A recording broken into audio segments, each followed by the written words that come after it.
4.5 million Venezuelan militia preparing to defend their country against the US 4,000 levy troops. For years, the US has imposed more than 1,000 unilateral sanctions on Venezuela, freezing its overseas assets, blocking oil exports, and cutting it off from international markets. From 2018 to 2023, Venezuela's GDP shrank by 65%, inflation once went over 10,000%, and around 7 million people fled the country.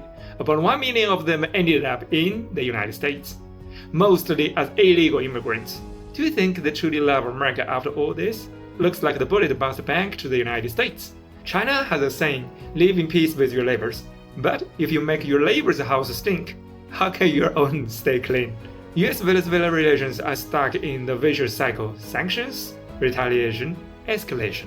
Anyway, why did the US sanction Venezuela in the first place? Because Venezuela tried to nationalize its oil industry, ended military cooperation with the United States, and sided with Cuba, Russia, and others against American hegemony. In short, Venezuela wanted sovereignty and independence. Just for that small wish, as a country, it was punished with bullying. Of course, Venezuela also has a problem with internal governance, but that's their domestic issue, not America's business, right? The big question is, do sanctions actually work? Yes, it works. Sanctions are powerful, but they also backfire. Are you aware of that? Sanctions can push a country to become more united and self-reliant. For example, the US banned China from joining the International Space Station. What happened then? China built its own, even more advanced space station. Venezuela may be small and weak, but Latin America as a whole is not. If the United States keeps sanctioning the region, it may only push Latin America to unite against Washington. Philosophically, sanctions show weakness.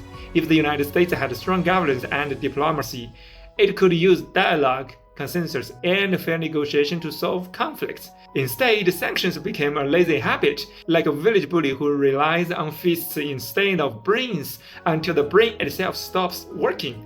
The truth is, there are some games cannot last forever. If America helped Venezuela and other Latin American countries improve their economies, everyone would benefit. Drug issues, migration, peace, and stability, these problems could all be better managed. Sadly, the US government never seems to learn. Latin American people, just like those poor American citizens, both remain exploited and abandoned by the US government and the billionaires. Follow me an Eastern perspective on the world.